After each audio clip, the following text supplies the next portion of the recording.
Hello, I'm Jacob, and this is the Prepper's Bunker Outdoors Tactical Tuesday.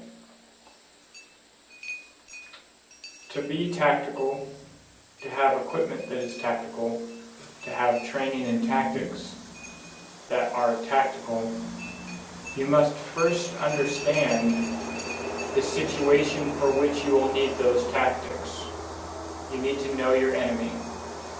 Today, we're going to talk about the recent clash between white supremacists and Antifa. To understand this clash, you first have to understand the history and the buildup that have led to this clash. You have to understand what this clash means and where this clash is going. Stick around.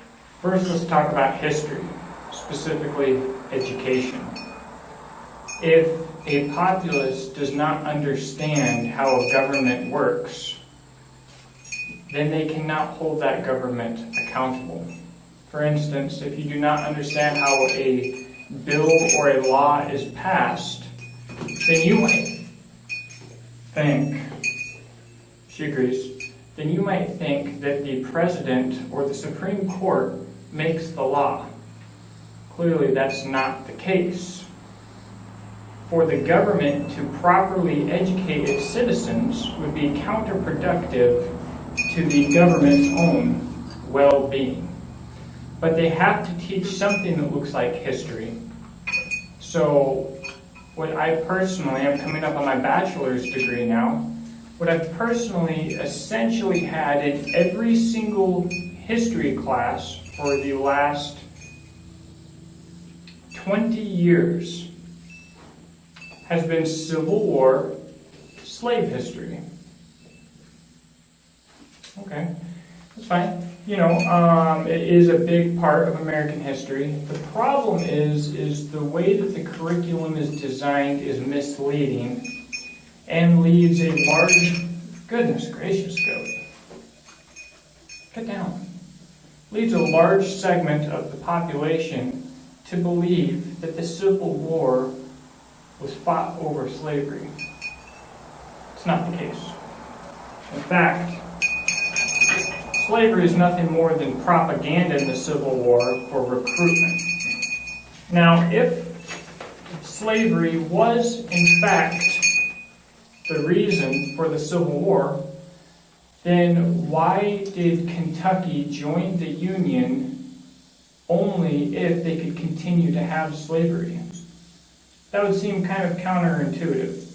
Now, you might argue that it was chosen to allow them to keep their slaves and to join the Union and fight with the North because that was necessary to free slaves across the entirety of the South. And that could be possible. But it would not coincide with the words out of Abraham Lincoln's own mouth, or in this case, pen, from August 22nd, 1862, in his letter to Horace Greeley, in which he states, quote, "I would save the Union. I would save it in the shortest way under the Constitution. The sooner the national authority can be restored, the nearer the Union will be to the Union as it was. If there be those who would not save the Union unless they could at the same time save slavery, I do not agree with them. If there be those who would not save the Union unless they could at the same time destroy slavery, I do not agree with them. My paramount objective in this struggle is to save the Union, and is not either to save or destroy slavery. If I could save the Union without freeing any slave, I would do it. And if I could save it by freeing all the slaves, I would do it. And if I could save it by freeing some and leaving the others, I would also do that." Now, if Abraham Lincoln was an abolitionist who saved the United States from slavery, why would he be willing to save the Union by allowing some people to have slaves and other people to not have slaves, which is what happened, or by not freeing any slaves at all?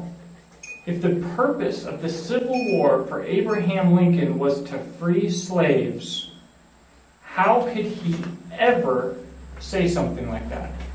The simple fact of the matter is he couldn't. So, why then do we never learn about this? Why do we never learn that the Civil War was not fought over slavery? And what was the Civil War fought over? That sounds like a deep and difficult question, but it's actually quite simple. In fact, the answer to that question can be found in this very same letter to Horace Greeley. I would save the Union. I would save it in the shortest way under the Constitution. The sooner the national authority can be restored, the nearer the Union will be to the Union as it was. Abraham Lincoln fought the Civil War simply to cement the federal government's position in power. There was no moral background to that. There was no goodwill or good intentions. This was the central government protecting its power, and the Civil War was caused by the South realizing that the central government had overstepped its power. Now, of course, slavery was part of this. Slavery was used on both sides to recruit soldiers. But at the end of the day, the propaganda is not the cause of the conflict. Now, what does this have to tie in? How does this tie in to our struggle between Antifa and these alt-right white supremacists? This is really going to surprise maybe some of my older friends, or some friends that were educated to a higher level than what I received through government education. But the accepted political graph puts fascism and communism at opposite ends of the spectrum. Now, anybody who can think about that and not just write down notes on a piece of paper like they're just a freaking tape recorder, would realize that the only real separation between fascism and communism is that in a fascist society, the people own their businesses. They don't really, because they pay so much in taxes to be slaves that they're entirely run by the government, but on the outside it looks like they own their business. Whereas with communism, the government openly opens the business. So whether they really own the business, but it looks like somebody owns the business, or whether they out front open the business, the main difference between the two, and they don't hate each other. If you think that Hitler hated communist Russia because of their communism, you're a fool. There is no reason for a fascist to hate communists. And yet, that is the rhetoric that today we are being given in the specific attack between Antifa and these white supremacists. Now, you'll notice that I am putting air quotations around white supremacists, and there's a reason for that. White supremacist groups don't walk around in Hollister polos with tiki torches like a bunch of faggots. They're not right. They're extremist groups. They're just as bad as BLM or the Black Panthers or anybody else. They're just as ignorant, but they're not that freaking pathetic. Let's be real here. What's actually happening is that this centralized government that wants us to be stupid through our education and wants us to believe that fascism is right-wing and that communism is left-wing wants to place the Gadsden "Don't Tread on Me" snake on the Nazis, on the white supremacists, on fascists, on the swastika, and they want to have Antifa be an anti-fascist group, even though they are by definition fascist. So to the people, it looks like an extreme battle of the left and the right, where the right is demonized. The reality is that fascism is one step away from communism. They are the polar opposite of a republic democracy and the freedom that we understand as Americans and the freedom that we preserve as patriots. Because in both forms of government, the people have nothing. The people are nothing. You have no value. The only thing that has value is the state.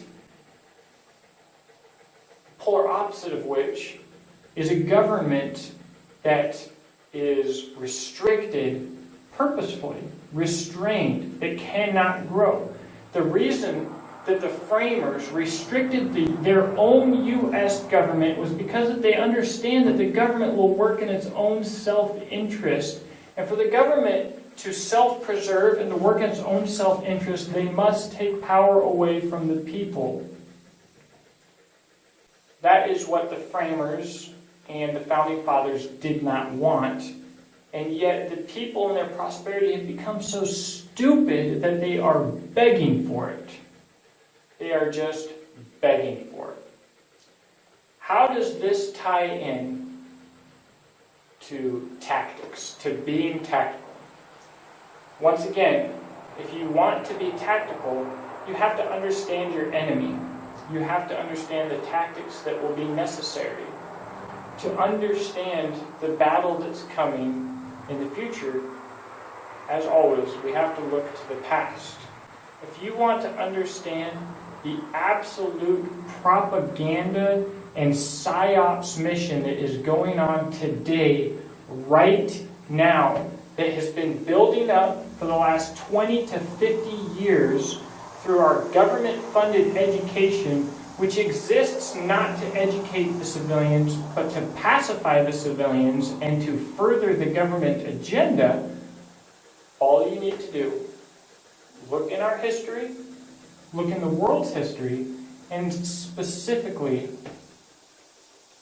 look at pre-World War II Germany. Look at the political struggle that happened just before World War II. You'll find some more than uncanny similarities, and here's the problem. There will be a next group of Jews. Do not think that people in America are of a higher moral fiber than people of any other nation in this world. The people walking the streets out there are savages. They're no better than the Nazis. They're no better than the communists or the Mongols or anybody else. The barbarians, they're no better than anybody else. People have always been the same. People have never been more intelligent. People have never been less intelligent. The only way in which people used to be more intelligent is they actually had to work and do things with their hands to survive. So they couldn't possibly be as stupid as today's society, which if you take away the society, they'll just fall over and die. They weren't quite that stupid. It's not really a mental thing, it's more a practice thing, I guess. It's not really intelligence. But you need to understand the coming struggle. You need to understand what is unfolding today, how it has unfolded in the past, to prepare for what comes next. And that's why I wanted to talk about this for Tactical Tuesday. Please subscribe. I look forward to hearing what you think in the comment section below. Have a blessed day.